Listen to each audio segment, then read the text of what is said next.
Welcome to Where Is My Mind, a podcast where we talk fascinating films and attempt to avoid putting our right hands up at bad angles. Timely.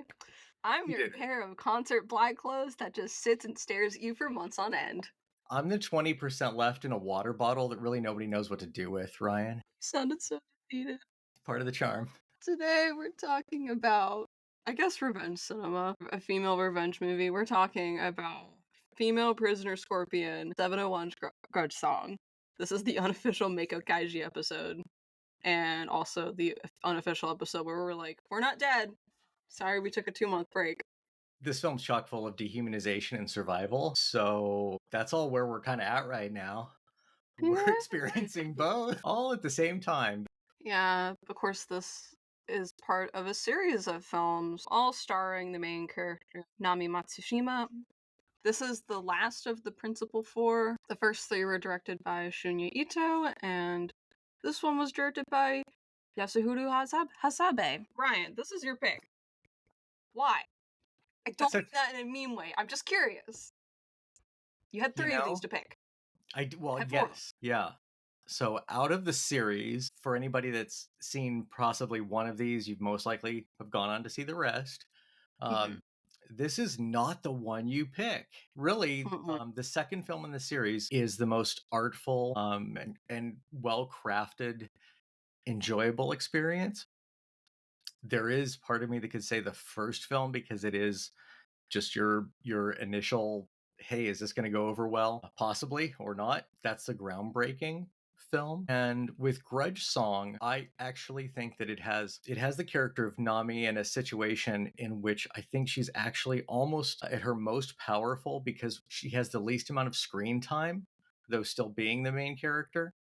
And so I think her effectiveness, for anyone that's watched the other films, you do get used to the kind of linear track of her storyline and what occurs. This is a whole different sort of thing. And I do think it's probably the most like depressing and downer element of the films, but this is all the emotional and psychological scars that really come to fruition.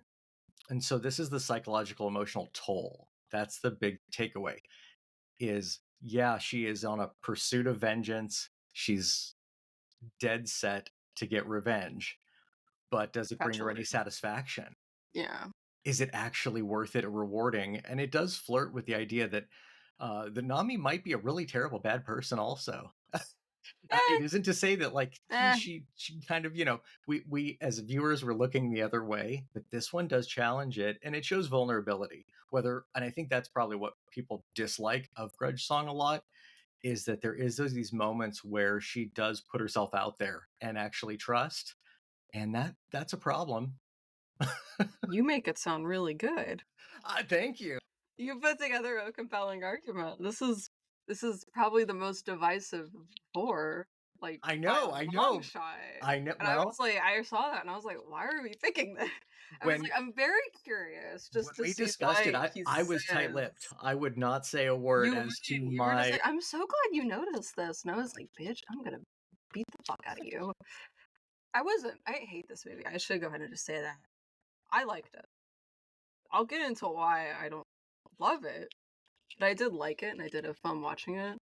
And the other films, I think you enjoyed not only more, but that you should enjoy them more. I enjoy 4. I do not enjoy Grudge Song more than the other films. Not by a long shot. So like there's the other 3, it's female prisoner, Scorpion, fuck. All long. I usually go by the endings. I'm like Jailhouse 41. Yeah, Beast Stable, Grudge Song. Beast Stable's good, and then Female Prisoner Scorpion 701. Yeah, it's the first one. I just went in order. I was basic. Yeah, but I think I had the most fun with the middle 2. The first one I was kind of getting into it, kind of feeling out like, okay, what's going on? Like, is this something I like? And like, I'm not a big, women in prison. I'm not big into like rape revenge or even like pinky violence, our thing. Which I know we had a discussion. This isn't pinky violence like Stray Cat Erotica is, but this is like adjacent to it almost, at least in its depictions of violence sometimes. Yeah, Jailhouse 41 is just visually so stunning. And then for myself, like Beast Stable, That one may have been my favorite. Just vibes wise. Yeah. That may have been my favorite. It's probably the most I would say it's like the most thought out and the most well-rounded of any of the films, because the first film is a little bit threadbare. It gets a little bit grinding of the abuse stuff that occurs. I mean, it's pretty punishing, frankly. The whole damn series is, but first movie is just like a straight women in prison. I'm being so brutally honest. I'm not super familiar with Asian cinema. I'm just not. I have a very limited it takes other people to kind of push me to watch. So many people we know love it. And like, it's not that I'm like, I don't respect it or anything. I'm just like, I don't find myself drawn to it. I mean, it happens. Where was I going? I'm like all over the place. I did find myself asking around, like, kind of find myself asking, like, they kind of seem to have their own little culture of films going on there. They're a lot further ahead than America is oftentimes, it feels like. Yes, I mean, this is a good series as an example of like how transgressive it could go, and you'll never see anything like this in American cinema until 10, 15 years later. At best, I would say. I guess there's a like, couple. keep in mind, like, around the same time, like, I Spit on Your Grave, Last House on the Left, those sorts of films are coming out. And it's like, you do get like the revenge part of those movies, but you spend a lot of time on the rape part. And that's not that it's fun to watch here, but in American films, it can come off a lot more exploitative than it does here. In the rape revenge of American cinema, there's not really a fear component. You just want them to get revenge. Yeah. Whereas Nami, you know who did it. In this, I'm afraid. She is really the long stare, the components that she has of like how she's filmed, I think puts her into like a Michael Myers somewhat category. I was gonna say, she's like nobody else does that. She's this strong, silent type, except she's like, I wouldn't say Michael Myers has been victimized at any point in his life. At least not like she has. True. But because of her nonverbal components within most of the whole series, it's really effective. It works. It shouldn't work. It should be something that anybody just says, hell no, we're not going to do this. We're not going to have this completely mute person just be victimized and then wreak revenge. They made It's a franchise. It's definitely a twist on the femme fatale we have here. Because like, I'm not saying there's no femme in this, but I'm just saying she's not exactly a siren. Yeah, I mean, it's no. Yeah, it's true. That's such a weird way to say it. I mean, I'm sorry. There's a lot more focus on like the sexual parts of female characters in American cinema. Sometimes glorifying it for the better, sometimes for the worse, kind of depends. But here, like, if she has any sexual encounters, it's not like this erotic, sexy thing. It just isn't. Consensual or not. Well, and Grudge Song also, like, it flips the script where the guards are female, and it changes the power dynamic to know these are female guards that are doing terrible, awful stuff also to her. So that's an expansive, that's where I look at that as being, they do not do that in the other three. And I think male guards, male police officers. Yeah, and it suffers because of that. It makes it a bit one-dimensional. A Grudge Song changes that. It pulls like a substance. That all men are suck. And law enforcement and corrections officers, the system sucks.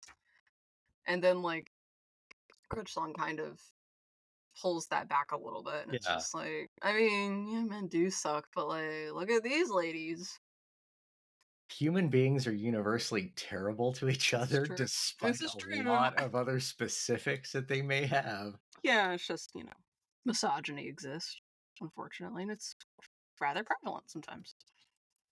It's a little surprising that they would actually demonstrate part of that in the earlier films and not have a huge amount of blowback from it. Like, I'm a little shocked at the fact they even got funded, that they got even produced and made, because I don't know who was looking for some of this. So different. I'm sure there's someone out there that's well versed in this than we are that can obviously talk to us about it, because I'm just here to have fun.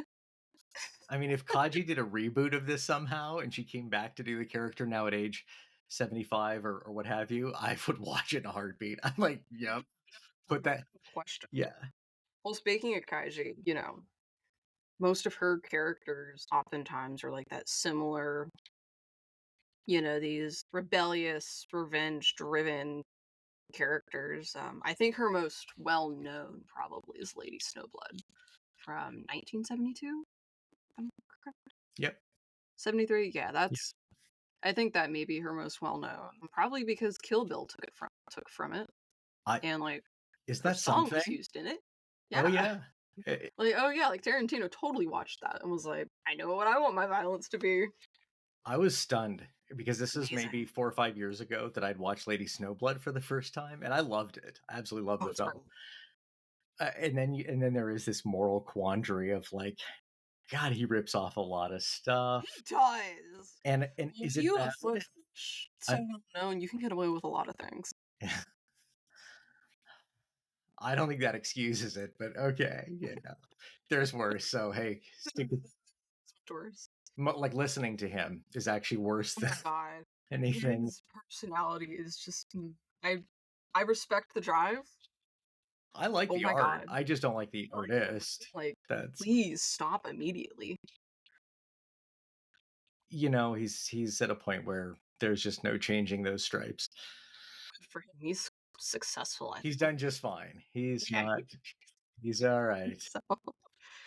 So she's of course part of that. She's part of all the female Prisoner Scorpion films. She's part of the Pinky Violence Stray Cat Rock as the leader of a girl gang. Hell yeah. Which Pinky Violence, I believe, this is not qualified under that because Pinky Violence focuses more on like teenagers. And like things are a bit more fun. Yeah, there's like camp humor. Like there is no humor in the female Prisoner Scorpion. Absolutely not.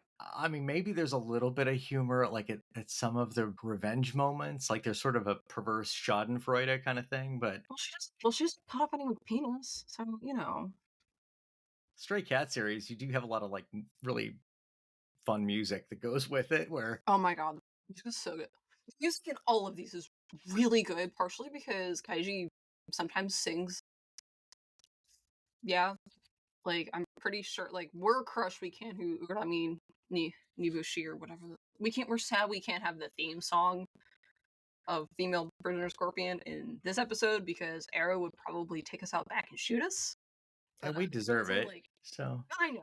Yeah, some of us need to be. It's a wonderful misery, but it's so good. Everyone go find it. It's out there. It's good. Her music career is its own kind of fascinating thing. I mean, I think she released like roughly 10 albums. I mean, it looks chart success. I was on Discogs last night and I was like searching for stuff and I was like, yeah, this is awesome. Just like some of it like is related to the films. A lot of it isn't. A lot of it's just her making music and it's banger. Mm-hmm.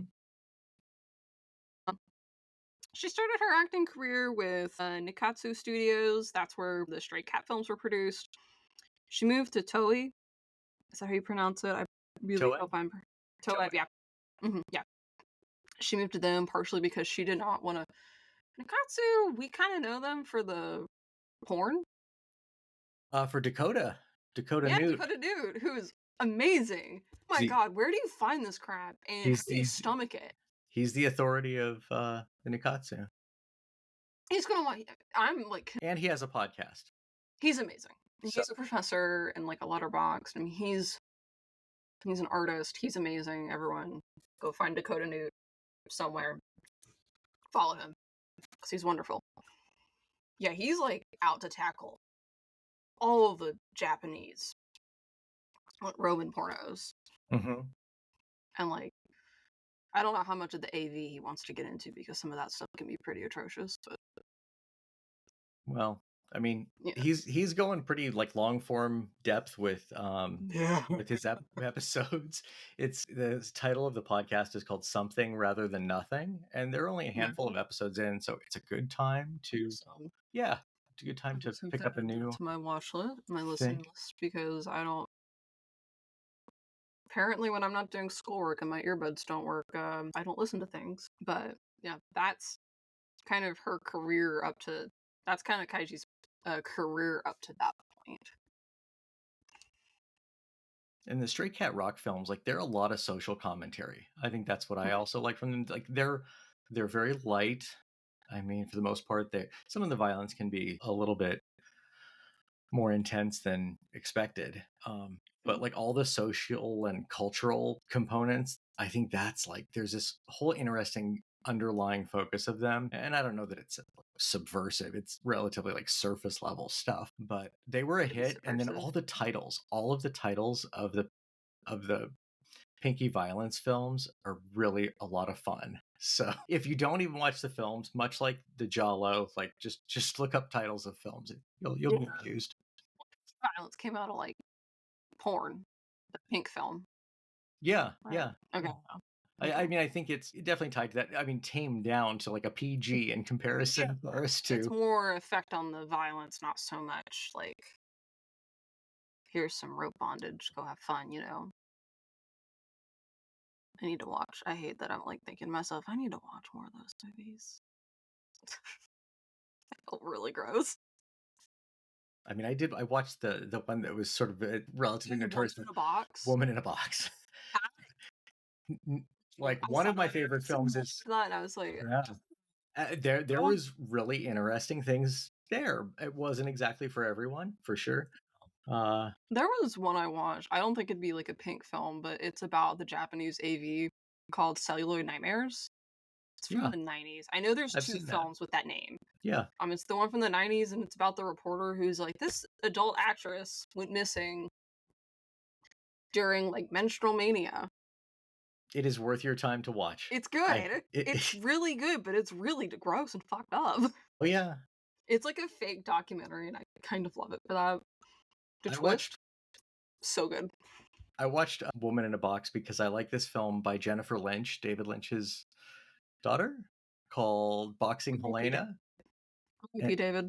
Yeah, and I'm still mourning your death. It's been almost 2 weeks. Julian Sands was the main. I mean, he was also in that film, but yeah, really an odd one from the 90s. So sometimes that's just if the title fits, go all right. I'll give this a try.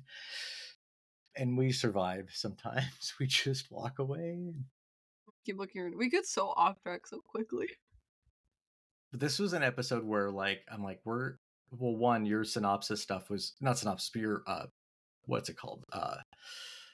Outline. And then I'm not sharing any of my notes with you whatsoever. So I'm springing little bits and things left and right. So it's working. I think it's working. Thank you, Erica, for the advice that I took up several months later because I needed to do a panel. Yeah, so the first three films, we're dealing with a similar setup of a prison escape and then subsequent pursuit by authorities. That's basically, these films are quite surface simple, and they always involve a daring escape, and they're just going through like horrendous torture while they're incarcerated. And then they're on the run. They're just escaped convicts on the run. And there are small betrayals. So we deal with interpersonal dynamics with the other inmates and Nami, because she's not some star of the prison. So if anything, oftentimes she's, a lot of times it's like, oh, this bitch got us in trouble again. Correct. They're really like, she's not only like getting chastised and assaulted by other prisoners and the guards, she's really a doomed. I mean, some of that really could be some reflection of societal issues at the time. And I think that's part of where these films do have, they have to have similarities to real life events or instances or people's experiences. So it isn't that they're just pure fantasy. And that does make crap at the screen to make you feel bad.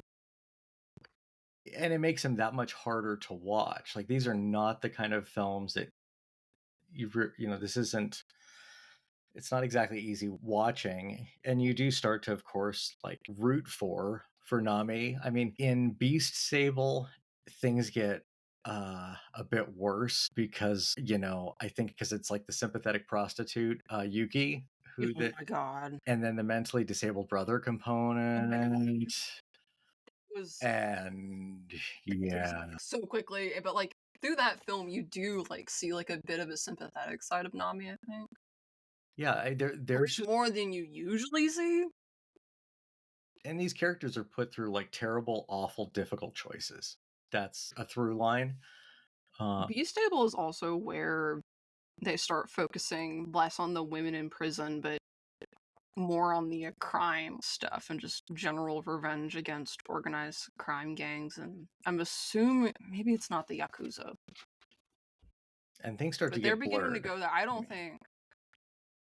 I think maybe you briefly see the prison in Beast Stable. The beginning of that film opens up with her cutting a dude's arm off in the subway, and then she's running around the city with this guy's arm attached to her. And if that doesn't make you say hell yeah, I don't know what's wrong with you. I mean, it's you can definitely see why they're really, really angry and after her That because somebody lost an arm. Yeah, that and like I mean, As it honestly, again, we keep coming back to the violence, but like it's violence like that kind of, I wouldn't call it campy, but it's more fun to watch. And it's all three of them are very fast paced.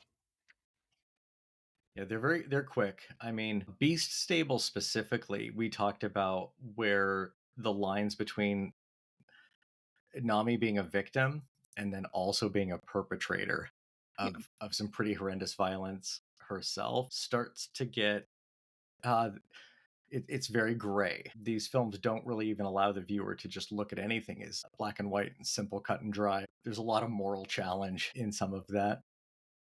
I think it's fantastic. That and you compare all that character stuff and you pair it with what is a shockingly psychedelic experience. It has that. I was going to say that in Grudge Song, there's black and white sequences, and then sometimes there's single color torture interrogation sequences.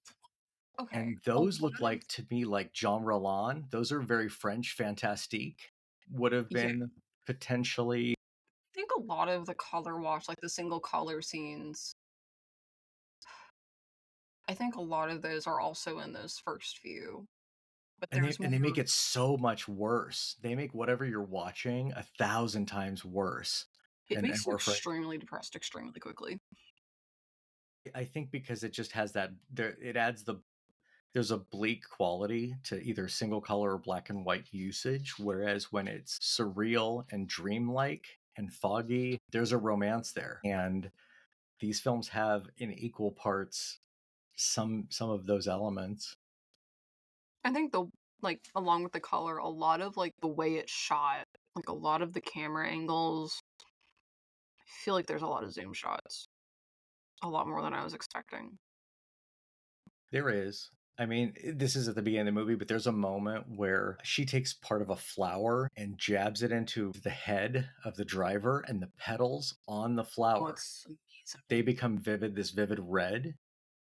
And it's not in any way to be realistic red either. It's just completely for effect. It's kind of amazing. I think so. It's kind of I really amazing. do. It's really good. Yeah, so all those, so I think especially a lot of those visual elements do carry into our song. And I think that's that's kind of a through line between those previous three in this film that Hasabe continues to keep. That and of course the character of Nami, but she goes through some changes that we'll talk about. I'm so glad they didn't make this in the beginning, though. Can you imagine if this was the first film in the series? And that's where I think it actually works. It works so well as the final end cap. Does work. Yeah. It's a little bit of a whimper if you ask me. Like it's not nearly as fast paced.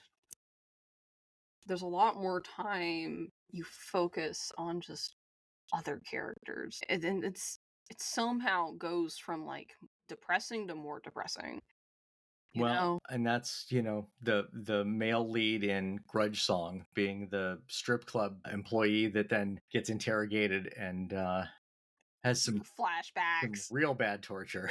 Yeah. and it's like, "What?" So, okay, let's just say it. I don't like how this film focuses on him for, like, 2/3, and then, like, the last 20, 30 minutes, it's like, "Oh, yeah, Nami, remember her? That's, like, she's kinda been around? Yeah, remember, she's the main character in this movie, so we're gonna focus on her now." Those, like, back third of the movie is the best of the entire runtime, and it pains me to say that because I shouldn't have to there should not be such a clear divide. They also they make a very interesting choice in that they have Nami fall in love with this guy, which is unfathomable to me. Well, they both have Don't like it. yeah, I think it's like crafty in the way that they're doing it because it seems so unlikely that she'd even possibly have that capability. But what's interesting is they have a kinship in torture. In effect, they have experienced similar terribleness, so that does Yeah, become because their bonding element. It's definitely not well, it didn't lose its all cops are bastard sentiments. I'm kind of happy for that. as well. I mean, we're not going to give away the ending of the film, but it does have Nami at Nicely. her most strength is shown, I think, throughout the It does wrap series. up nicely, I think. That being said, though, that sort of thing just makes you ask, why did we even bother? Why did we have a sudden weakness of like her thinking, oh man, I should go back and like sleep with this dude and It like does take trust the him? character into like a full It's like very strange. It's like, okay, I can see like, being allies for a little bit and then maybe he betrays her. But like going like that full like intimate personal route, I was like, okay, what's going on? That's where it kind of threw me through a loop.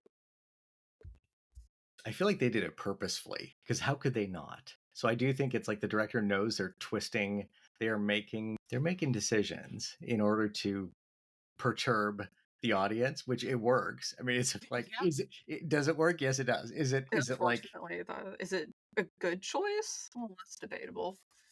But that's like also this is kind of I think where the film suffers the most downfall and why it's kind of the most divisive film of the four is it has to live with these other three films being better than it. It has to live with the fact that Nami is an established character in her own right. And that like by this time, if you're like me and you watched, these four all in order, kind of paid attention, took your notes, all that, then it has Nami as this established character, and so you by the time you get to the fourth movie, you feel like you know her, right? I mean, you would think, but the director It's so difference is I think huge. because audiences have those previous three to go off of, having her kind of become involved with this guy, it just to an audience, it feels very out of character and very Yeah. unloyal. Well, and it Whether shows her that's sensitivity, which you don't get much sensitivity in the first and it's like, is it a film. character you want? We say vulnerability and sensitivity now, but it's like you do get that when like these women are assaulted and they just have to keep a straight face because that's a very vulnerable position they're put in. So it just makes it it just it puts me in the wrong kind of gives me the wrong impression personally, Well, it adds a degree of like humanization to the I victim guess. who we've Yeah. already like we know as a certain character type. So I think it's actually out of character for Nami in this It film. totally is. And it It does feels very out of then character. kind of pulls you out of the movie instead of in the movie. You were then Yeah. like, all right, this is This is not we quite. this Yeah. isn't this is very But it's strange. Very such a but I strange. hate to say it, like it's a complete setup though too, because It all of is. that is the That's what it setup. is. Because would the ending be good if any of that wasn't there? I kind of think you got to take right. You need it. You have to. If you didn't have all the bullshit on the front end, you wouldn't have the delivery on the second end of it. I know, right. dude. We don't like that part. I But we love that know. second part so much. So it's Holy fuck. Yeah, I was not. okay to I was be. happy the ending happened, man. I'll just leave it at that. And I think Kaji is at her most stylish, like because of all the other films Yes. previously, the fashion sense in Grudge Song is That's not superb. an argument. She's the best. I think some of the most iconic shots of her are from this film. And she does speak in this film, which could be, you can make an argument that really shouldn't even happen. I mean, okay, she speaks in all of them. Let's just, she's not completely nonverbal. To limited. Yeah. Extent. So she's like, her like behavior though feels very passive at times. Because a lot of times in those other three, she's very much the perpetrator of certain things going on, right? And I think it's just the director's on a little bit of a power trip to go places where the other ones haven't gone. So I think that's performative. I don't feel like it's sincere, but that's just, I think it's just like, if you're going to change directors, can we at least try to stay close to this? At least try. I mean, it's the curse of any director that follows into a franchise, really, is that even in the best scenarios, usually, I think as fans, we tend to not be too thrilled. We like to be nitpicks. Oh, yeah. Be horrible for our directors. Which, it's fine. I mean, we're allowed to. Yeah. It's like, the best kind. Name 4 songs kind of bullshit that like, we're going to gatekeep everything. Wrong. Shared out in public and ever gotten asked that question. Thank God. We need 3 favorites. I do. Yeah, and our next film. So which you want to do first? I have that. I'm gonna put it on the dock because I know you look at it. And I was just like, I'm not gonna be a jerk. I'm not gonna spoil it. So Ryan, what did you pick for your 3 picks this week? I'm so glad you asked. The first film I picked, interestingly enough, was by Adrian Bowe, which is called The Vortilac. It's on Shudder right now, and it has like elements of what I think is like the fun of Barry Lyndon with vampires. And you really should watch it. It's very creative and interesting. I gave it 4 stars, and for me to give 4 stars for anything in the last Shudder decade, original? It's Shudder original is insane. Matt has been waiting and bothering me about when this is going to finally show up on Shudder forever. So anyway, it's here and you should watch it. The next film I watched, it was called Abruptio, which again, our dear friend Matt was like, this involves these really strange puppets and so forth. It's Robert Englund. I've wanted to see that. It does. Yeah. This is something I've wanted to see for years. It's amazing. Okay. It's 4 stars all day long. Okay. Third film is a Jean-Jacques Benet, and I'm a big Benet fan, and this is called Diva from 1981. You're gonna say She-Male Snails, and I was like, you're not gonna say a trans snail. I did watch She-Male Snails. I'm not gonna put it in the Rex, but that was an amazingly moving film. You said Diva from 81? Yeah, Diva from 1981. Okay. You should just watch it. Don't listen to me talk about it. I'm gonna feel bad if I don't put a David Lynch here, because he died like 2 weeks ago, and I felt terrible about that. So I've just been rewatching a bunch of David Lynch. Which is really a nice way to honor him. Whereas I shut you down immediately, and I was like, I won't be on social media for a few weeks, and don't bring this topic up to me. No, you didn't. You were already off social media. The last straws were out there, but we do finally have a Blue Sky. I think it's BIMM podcast Blue Sky on social, whatever their handle is. But I mean, it's our logo. I think it has our link tree in it. I run it like I do all the other socials. Rocket the socials. I'm not giving you the login. We do have a Blue Sky. We never had Twitter, so you can't miss what you never had. Yeah, I was like, Meta, you're making some really crappy choices. We're barely on. I mean, Instagram is really on a short leash at the moment. Yeah, so we'll see. But okay, whatever. Let me make my picks. David Lynch time. All right. Yeah. So Blue Velvet, It's kind of tied with Eraserhead at the moment for being my favorite. I rewatched Blue Velvet, liked it a whole hell of a lot more than what I did initially a year ago. So that'll be my first pick. If you haven't seen that for some strange reason, I highly advise you watch. It's important. It's good.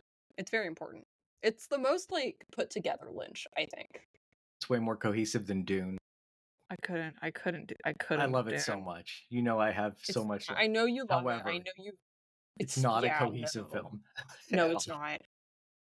It's what the fuck. Yeah. What the fuck. Next pick. Actually, about a month ago. Actually, a month ago, I watched the first Lars von Trier I've watched in quite some time because that man takes the piss out of you. I watched Melancholia with Kirsten Dunst and Charlotte Gainsbourg. Very good. Almost cried. Do recommend.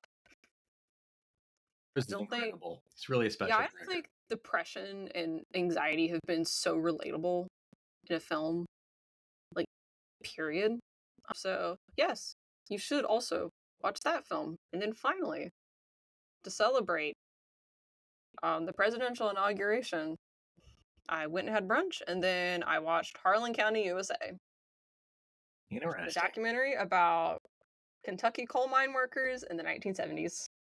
God, if that doesn't touch you, I kind of don't know what will. Yeah, it's a very, very, I wouldn't call it hard to watch, but it's a very moving film.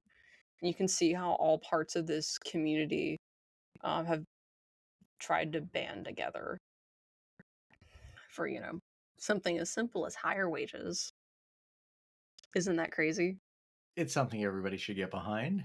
Yeah, also, I think, like, the county, I did look it up, I think that county, it's in East Kentucky, I believe. I believe it's still also, it still continues to be one of the poorest counties in the states. You know, that says a lot. So, I mean, workers' rights. Hell yeah. Support your unions. Strengthen the union. So, you know, sorry. I think we've made it well known where we stand on these things without being too over the head. That being said, next episode, I've already told you it's from Germany because it felt appropriate. It felt appropriate we go back to Germany. This is by a guy I know you specifically like. Interesting. I don't know. I don't have a guess. No. Guess. I'm holding a gun to your head. Guess. Well, we haven't done a Werner Herzog film. We haven't done him. It's not Herzog. It's not Herzog. It's not Herzog. Maybe a little not quite as well known as Herzog or Fassbinder. You're gonna have to give it to me. Land of Blood Plantation. Finally. Aw.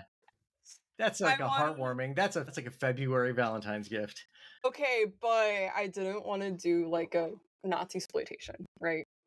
It's like a June exploitation thing to me, you know? I didn't feel like, okay, we're gonna sit down and talk about Ilsa or Gestapo's last orgy. You know, I did not want to do that.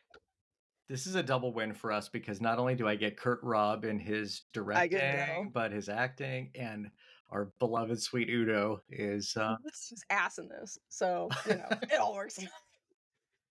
We haven't done a single movie no, never mind. And everybody's relatively young on you know. Relatively, yeah. Comparatively. So, yeah, I remember being on a huge caffeine high when I saw it. So I don't remember everything, but I remember I had a really good time. I remember the dub was also really bad, and I hope that a company in the near future releases it if there's not already something out there. I don't think there is. Yeah, I posted on YouTube. I posted the song from this film along with some clips, and we're gonna have to put that in the episode. We will. We'll include that. Yeah, I will. I know Split Tooth, the publisher, the website that Adriana writes for. I know they did an article about Blood Plantation. I will have to milk it out of her. I will probably ask her and be like, I want help now. Yeah, give us some small details. She's such a Kurt Robb. You both are like huge Rob fans. We're gonna battle each other out on who like buys his like 45 record because he did have a small musical career. Shit, yeah, he did. So, but she's had Kurt long before I have. To be fair, she's got. a time with that. It's like United Trash in that it's Nazi exploitation adjacent, but it's not like United Trash in that it's a lot more digestible and not it doesn't aim to slap you in the face with a penis every 5 minutes. Very good, and I'm excited. I didn't see this coming at all. This is a really out of left field because we talked about it for a long time of like, yeah, we'll Talk get about to it. We got You find other stuff. You do. We get sidetracked. We get sidetracked very easily. So, and sometimes we're trying not to pander to our favorites, frankly. well, like, I can't. That's not always fair. My own personal favorites. I genuinely do. On the like, I mean, like, yeah, this is like my outlet to yap and talk, but it's also like it pains me when I am like covering something mainstream. It took all of me to pick Grudge Song on this, I'll be honest, because also I knew this was not going to go over well with you in particular. And I knew it wasn't going to go over entirely well with myself even. I was like, this is going to be a challenge. This is... We didn't pick a bad movie. I think to justify it, we didn't pick like a... I don't want to... Listen, hear me out. Modern Vampires. That was a fun episode, but I don't want to talk about bad movies. Because at least Modern Vampires was engaging in how crappy it was. Yeah, I have more fun when I'm put to the task of watching things like along those lines than kind of sometimes stuff that's just a phone-in. Yeah, like a cash grab. Favorite, yeah. Yeah, I can't. We won't ever do Evil Dead, so we're never going to do an episode on Evil Dead. We're not doing Evil Dead. There's nothing wrong with it. It's an enjoyable, wonderful movie. Evil Dead, amazing movie. I want to talk about Texas Chainsaw. We're not doing... We may do Side of Evil. I may. Well, yeah, and that is like... I have a friend who, loves Willard and Gloria, the writers and directors of that film, and I think it's an amazing film to watch. It's an experience, if anything. So that would be one thing I would like to cover, maybe eventually, maybe for like Halloween or something. But yeah, also Lady Snowblood and I believe also the Pinky Violence films, the Stray Cat series specifically. You can find Arrow has same with the Scorpion films. Arrow has all of them. I think was with Criterion. Oh, you're right. Yes, yeah, that's right. Criterion. I think it was with them. I watched those on Max, if I recall correctly. But yeah, and Scorpion and Stray Cats I think they're on Arrow Player also. That's Arrow. So we love Arrow. Big fans. Don't shoot us for using Meiko Kaji's. I'd pay 5 times the price, frankly, for the stuff they offer because it saves a lot of money. Or reversely, because you think, oh, it's streaming, so I'm not gonna. That's it. It's just a one and done, and it isn't. And it's like, no, that's gonna mean you're gonna then go buy Blu-rays. Yeah. It is actually. They just added a bunch of the Russ Meyer stuff. So, I'm sorry. Severin gave the rights to Night Flight. To Night Flight. It's all on Night Flight now, and it's the scans. It's the scans, so they look amazing. Yeah. Yeah. So that's we're doing this weekend. Is doing not their way. They kind of. I think I saw like a trailer for the more recent release, which I think is like it's Up. Mm-hmm. And then what is it? I think it's The Trap. It was the title of the other. Motorcycle. Okay. They're releasing those. That's like their batch after Vixen, Super Vixen, Beyond the Valley, the Super Vixens. That's like their kind of next batch of those films. And like, holy crap!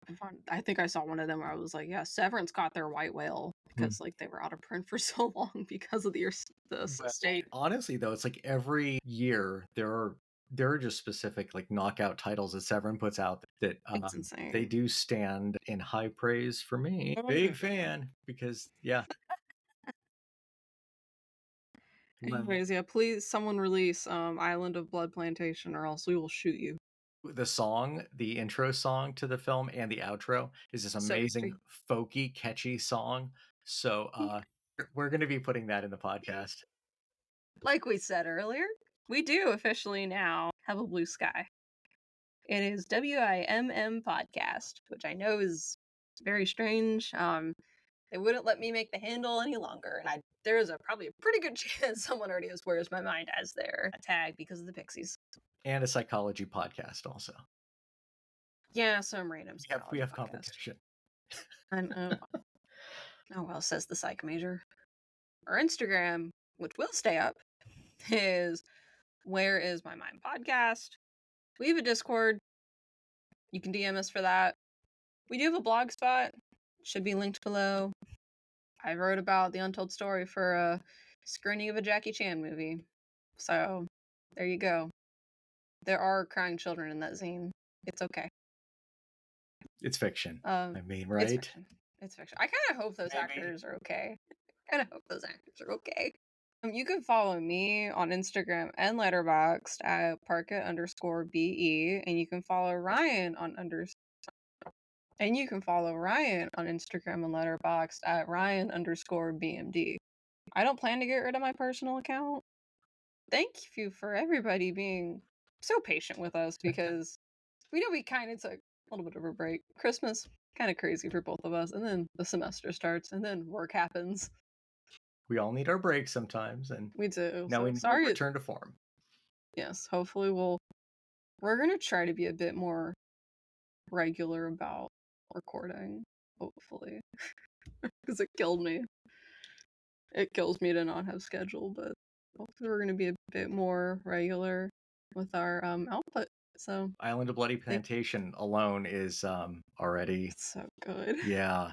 It's so good. Catnip. Yeah, that alone should attract everybody. So thank you all for listening.